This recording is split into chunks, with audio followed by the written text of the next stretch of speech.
Assalamualaikum warahmatullahi wabarakatuh. Alhamdulillah, para sahabatku sekalian, dalam segmen ceramah Islam kali ini kami akan mengangkat tema biografi singkat Sayyidil Imam Husain bin Ali bin Abi Thalib radhiyallahu anhu. Sayyid Husain lahir pada bulan Sya'ban 4 Hijriah atau 626 Masehi.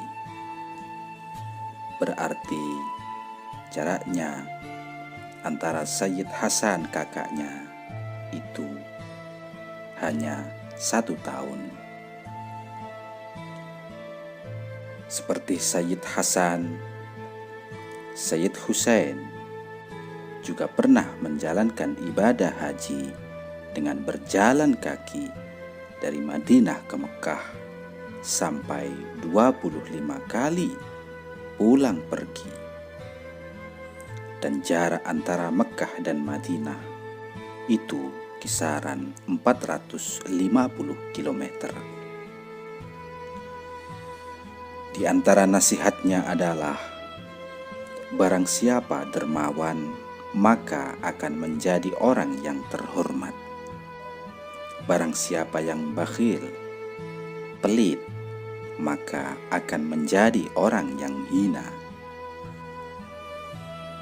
Beliau wafat sebagai syahid, terpisah tubuh dan kepalanya pada hari Jumat 10 Muharram 61 Hijriah atau 681 Masehi. Kepalanya dibawa ke Mesir dan disemayamkan di pemakaman yang masyhur di sana.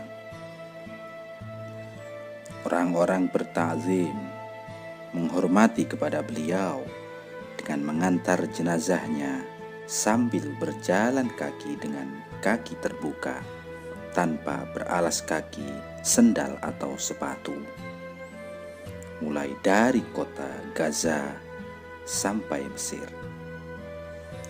Inilah yang bisa kami nukil dari beberapa kitab yang sudah masyhur dari kalangan para ulama. Adapun makam beliau yang terkenal adalah makam Karbala di Irak, yang menjadi tujuan para kaum Syiah dan cerita-cerita lainnya tentang perbedaan para ulama di mana makam beliau disemayamkan. Wallahu a'lam. Di dalam kitab Jami'u Karamatil Auliya dikatakan, semua orang yang terlibat dalam pembunuhan Sayyid Husain di dunianya tersiksa. Ada yang dibunuh, ada yang matanya menjadi buta, mukanya menjadi hitam, atau harta benda miliknya habis dalam jangka waktu yang singkat. Misalnya Abdullah bin Qasim. Orang ini ketika berperang memperlihatkan atau menampakkan air minum kepada beliau Sayyidil Husain. Lalu Sayyid Husain berdoa, "Ya Allah, cabutlah nyawanya dalam keadaan haus." Maka si Abdullah bin Qasim, dia juga minum air, tapi selalu merasa haus sampai akhirnya dia mati kehausan. Ada orang yang juga hanya datang di medan perang, tidak ikut berperang, kemudian matanya buta karena ikut berada di barisan musuh walaupun tidak ikut berperang.